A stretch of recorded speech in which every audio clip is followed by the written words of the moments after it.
Okay, so here we have another rational equation that we want to solve for the values of x. Um, so this is a little more in-depth than the other examples I've shown. So let's get to it.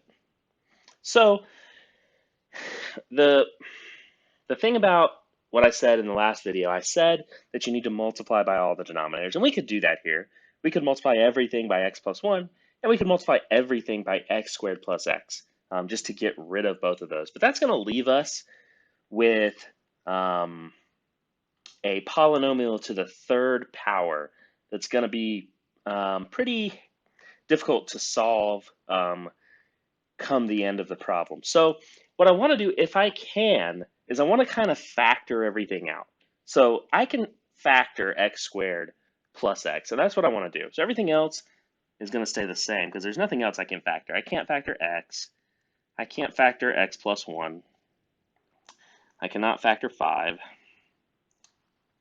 I can't factor 1, but I can factor x squared plus x. X squared plus x has a GCF of x. So notice I could write x squared as x times x, and I could write x as, well, x. And they share an x. So remember, in GCFs, I pull out the greatest common factor and leave in parentheses whatever's left. In the first term, in x squared plus x, there's just an x left. And then in the second term, there's nothing left, so I can assume that that's a 1. Whenever there's nothing left in factoring, it's a 1. So x squared plus x just became x times x plus 1. So let's come down here to the actual problem and go,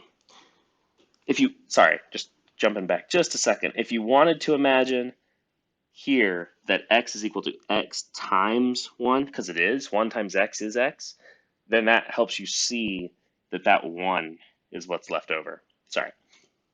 Anyway, so let's go back. So we can rewrite this as x times x plus 1. Okay, so luckily in this case, and in a lot of the cases you'll see, particularly in the practice problems that I've assigned you, is that now we don't have to multiply by x plus 1 twice. Notice it's in our denominator twice. It's here and it's here. I don't need to multiply by it twice.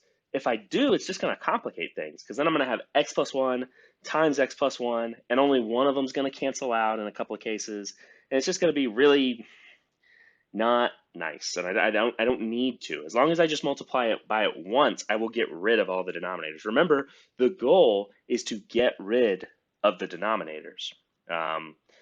So if I can do that in a simpler way without multiplying so much stuff out, I'm going to end up in the end with a simpler problem to solve, which is what I want. Okay, so I'm going to go through and multiply by x and x plus 1. I do need to multiply by this x because it's there. I want to get rid of it. I need to get rid of all the denominators. So let's multiply by x times x plus 1. And I'm going to multiply that by x over x plus 1 plus, then I'm going to multiply the 5 by the same thing, x times x plus 1 times 5 is equal to, again, one more time, x times x plus 1, and that's going to be multiplied by 1. Oh, sorry, 1, oops. My bad. It will actually be multiplied, because remember I'm going to the original equation here.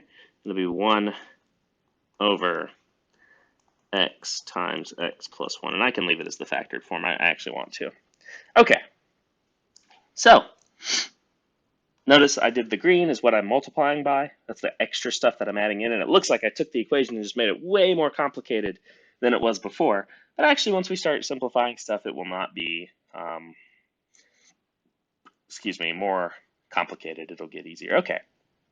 So anyway, let's see what we can do. So on this first term, let's look at this term first. So I notice I'm going to divide it up by where I have additions or equal signs. So those are my three that I need to work with. Okay, so let's look at this first one. We've got x times x plus 1 times x over x plus 1. So I've got an x plus 1 in the numerator and in the denominator, so it goes away. And that's really nice. Then I just have x times x, which is x squared. Bring down my plus sign. Okay, so the first one just went from all that to just x squared. That's really nice. So here, I don't have anything to cancel out this time, so I actually need to multiply out. I'm going to start by, well, the easiest thing to do would be to multiply the 5 and the x together. So that's 5x, and that's going to end up getting multiplied by x plus 1. And just break that down, distribute this 5x. 5x times x is 5x squared, and 5x times 1 is 5x plus 5x. Okay, then we got our equal sign. This is sort of our final answer down here at the bottom. Let's see, I'll go through and underline all my final answers. Final. Okay, now looking at this side, really nice stuff happens here. The x's, there's one in the numerator and in the denominator, and there's an x plus 1 in the numerator and the denominator, so they cancel out. And all I'm left with over here is a 1. Everything else went away. All right, so now I'm just going to kind of pull this all together.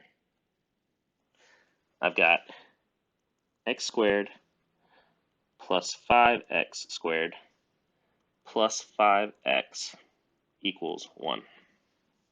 Okay, so now this is a quadratic equation. And we know how to solve quadratic equations. We can either factor them or we can use the quadratic formula. But either of those ways is going to start by putting it into standard form, which we know how to do.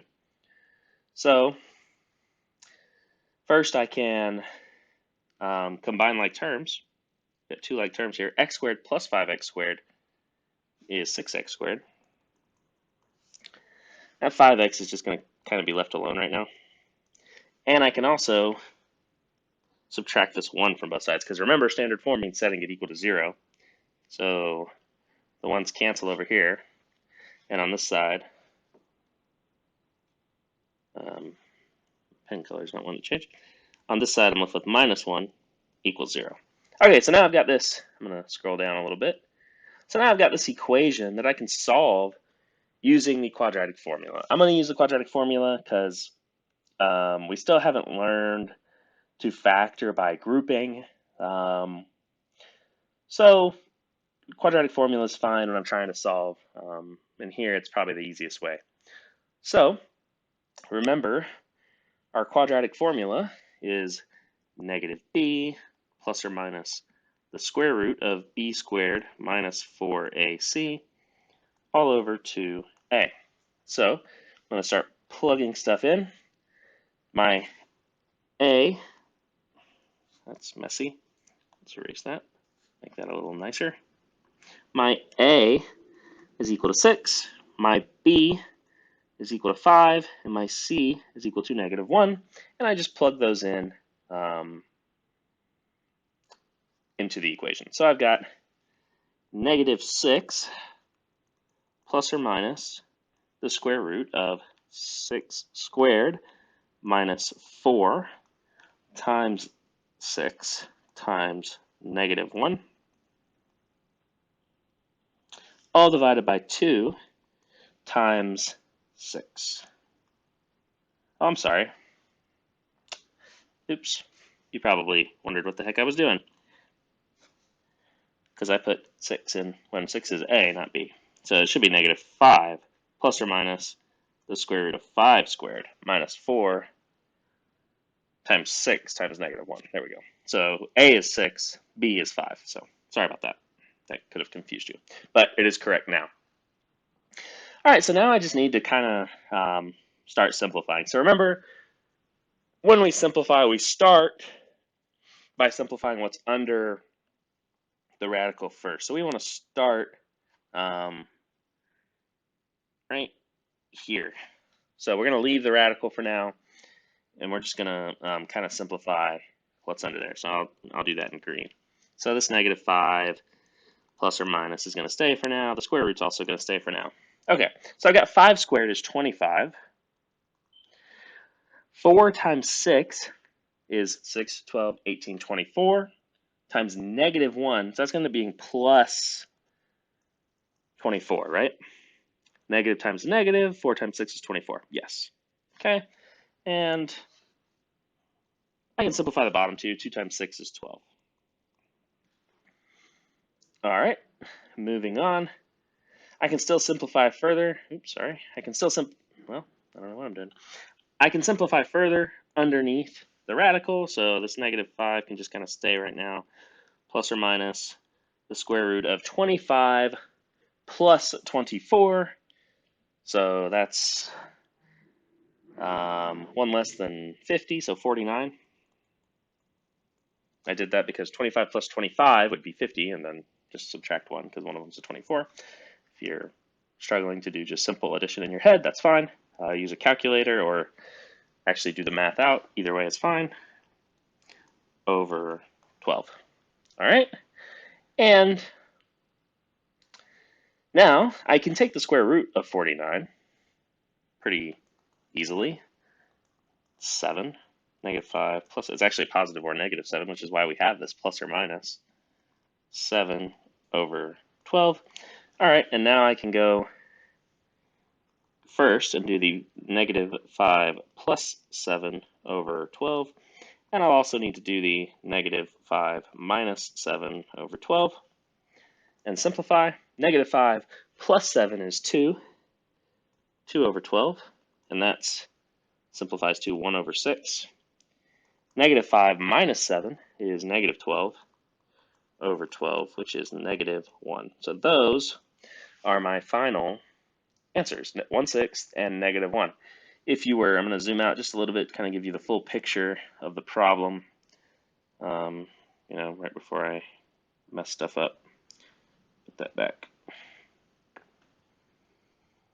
Oops, that's not even where that went. Where was this? Oh, down here. There we go. Okay, zoom out, give you the full picture. So if you were unsure, or if you didn't quite believe me, we could plug in 1/6 and -1 into our original equation, and it'll make that equal sign true. So sort of a complicated example, where we start off with things we need to cancel out, we multiply a lot, but things cancel out pretty easily. We combine like terms, we get the quadratic into standard form, and then we solve using the quadratic formula, or by factoring. We probably wouldn't have been very good at factoring this one because of fractions in our answer. So factoring probably would have been a little hairy. We would have had to do factoring by grouping, which we would know how to do as soon as I teach you that. So, but in this case, the quadratic formula is fine, and hopefully you're pretty comfortable using it. So there you go. That is a slightly more in-depth example of solving rationals that come down to using the quadratic formula.